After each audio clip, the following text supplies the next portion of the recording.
Morning everyone, welcome back to another video. My name is Sk and I'm a dairy farmer from Saskatchewan, Canada. Today I'm in the milk parlor. First time in a hot minute. I've been so busy out in the fields, chopping, hauling manure, and we're busy combining right now as well. So that liquid manure lagoon, I just finished emptying it out. We had the lagoon crawler out, so we got all the solids out, which is awesome. And we are full swing combining. We just finished up the fall rye yesterday. I believe that took a solid week to just combine those 355 acres. Such a heavy crop, so much straw, so much product to put through the combine. It just took forever, but finally it's done. And we are now onto the peas. So 2 quarters of peas, another 320 acres of that. And then 2 quarters of barley, another 320 acres of that. And then 4 quarters of canola, which is the big crop, the one we grew the most acres of, still ahead of us. So lots of combining to do. Brent and Doug have been busy out there just hammering out those acres, and they were pretty stoked to be finished the fall rye yesterday. That is for sure. But my day, obviously starting out milking cows here. We got 350 ladies roughly that we're milking this morning. Milking typically takes about 3 hours to 3.5 hours, depending on how quick you are in the parlor.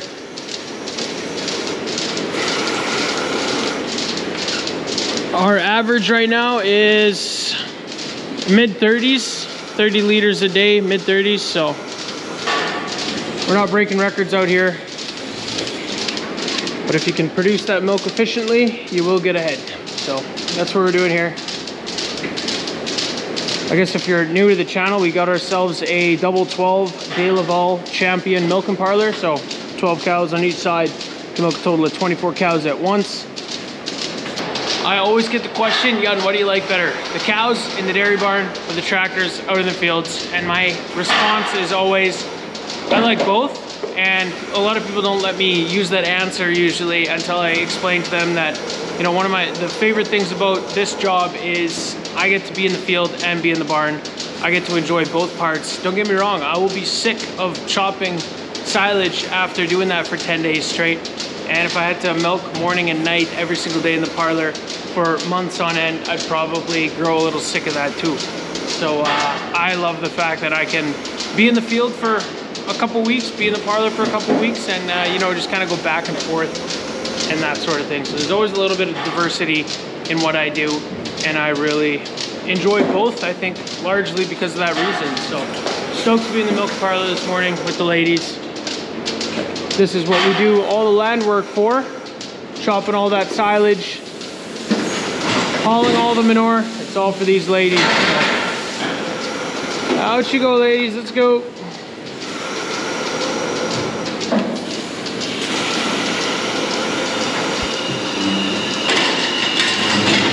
And that's the first line of the morning. Milked, ready to go back to the freestall barn and get the second line in.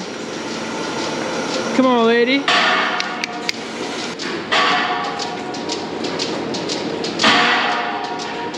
All right. Come on.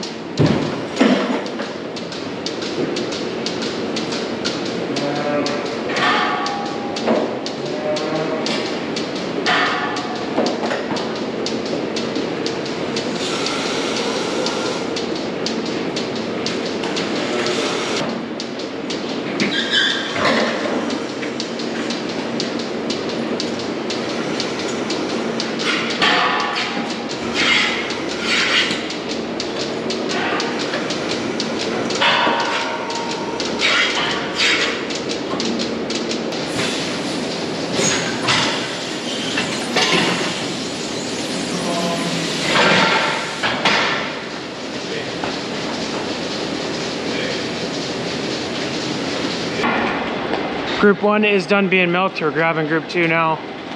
How's it going, Cheetah? This is one of our tame cows in the barn. Always say it's nice to have a tame cow. Probably gonna get comments about the water bowl. Oh, it should be cleaner. We clean them multiple times a week. Cows step in them and make them dirty. That's okay, ain't it, girl? Gotta have tame cows in the barn. At least 2 or 3.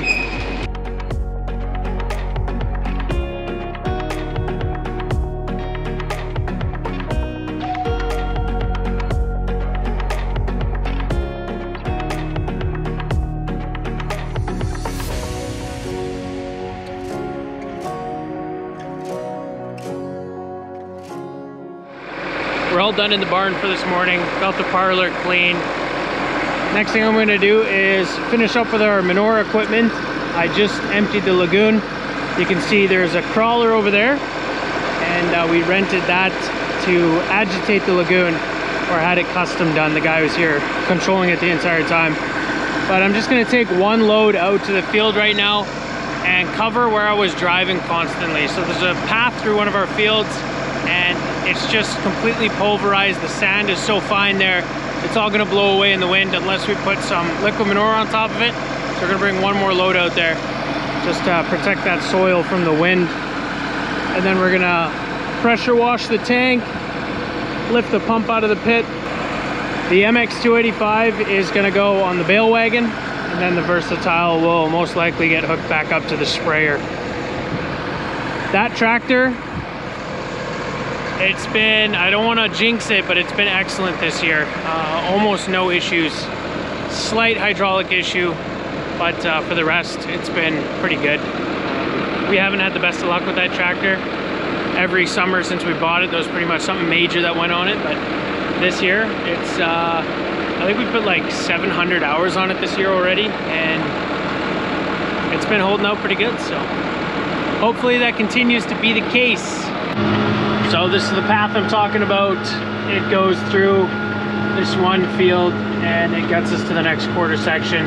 You can see these two dips in the road. That's because we've been going back and forth, also for silaging, not only manure hauling. So it's been pulverized for a minute. If we don't put something on top of this to cover it and protect it, the wind will just keep eroding and those ruts will get deeper and deeper.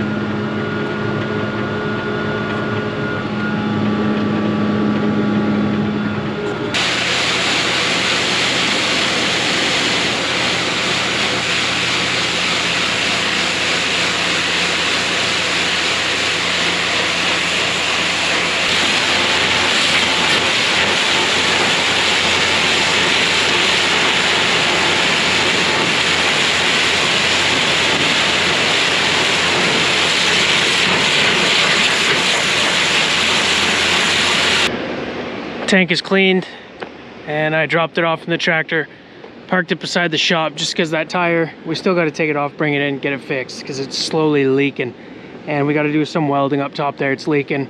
I don't know if you guys saw it before I cleaned it, but there's always a massive pile of manure on it there as well as on the back, and the back is obvious, it's just overfilling. That's my fault, spilling, but right here it's leaking. So you got kind of two sections that got really dirty.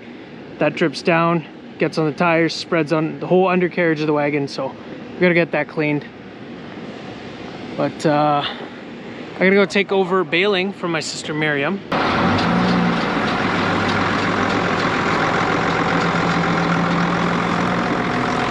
Oh, there goes my sister in my truck. Don't know how I feel about that, but hopefully it makes it back to the farm in one piece. Anyway, we just, oh yeah, there she goes. Taking over baling. So this is the rye straw. This is a 35-foot swath from behind the combine. We can hardly believe how much straw is coming off. As you guys will be able to see from the drone shots here real shortly, the amount of bales is absolutely insane. This is a 320 acre field, and we're probably going to get in that range of 13 to 1400 bales from this piece of land. It's lighter, sandier soil. This is not your rocket fuel sand. A lot of guys will call this beach sand, and that's just because fall rye is a pretty cool plant, cool crop that we started growing. This is the hybrid variety, and the hybrid variety, it is a shorter crop, but it seems to be producing just as much straw as the common variety. So I think we're pretty much sold on the hybrid varieties now of fall rye. The grain yield, the better performance on the hybrid is just, it blows it out of the park. This year we really could see that. And then the straw is the same. So even for us, we want the straw for the dairy. It doesn't really, there's not a really crazy argument. As far as the grain yield of the common versus the hybrid, the common variety did 85 bushels to the acre, and this hybrid variety did 121 bushels to the acre. So that is 36 more bushels per acre, which is insane And just saying that out loud, 121 bushels an acre of grain off of this field is nuts. That's by far the highest bushel crop we've ever grown. And yeah, no words to describe how stoked we are. Baling, it's been a bit of a struggle. You can see we got the tin on the baler so that the straw glides underneath. Otherwise it'll pile up. And our New Holland baler right now is down. It's currently out of commission, so that's unfortunate, but it's got 20,000 bales on it now, so that's bound to happen eventually. Anyway, we're gonna get the baling. This is gonna take some time to finish off this field, but definitely a lot easier to make straw off of our own fields and cheaper than hauling it in from 20 miles away like we did last year.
Sun's about to set out here and it's pretty humid. It's getting kind of cool. It's a bit chilly in just a t-shirt. So the straw is getting tough really quick. I can feel it in the swath. So I got maybe half an hour of baling left, maybe an hour tops. It's just so humid. All the combines will be shutting down pretty soon. We're combining the peas right now, so that'll be done pretty quick. But we'll hopefully have 2 balers going, the New Holland. I was baling yesterday, the alfalfa, and one of the bearings started smoking pretty bad. So luckily I caught it in time and didn't catch anything on fire, but that was pretty gnarly. I dumped water on it in the field, brought it back to the farm, put some more water over it, and by the time I got back to the farm, after I had already dumped 2 water bottles on it, the water was still boiling off of the bearing, so that thing was hot. Pretty insane. Been going good with this thing though. It is still piling up underneath a little bit, but there's only so much you can do with such a massive swath. Some parts here, I'm not even going 100 yards, like that's probably 50 yards between the 2 bales and there's already a bale there. And they are super dense. We're not making light bales. A lot of the time, guys will bale light bales if they're gonna sell them, but these are solid bales. Like you don't press in at all, and you can hardly jam the bale probe all the way in, so they're solid bales. I'm stoked, man. This year's been awesome.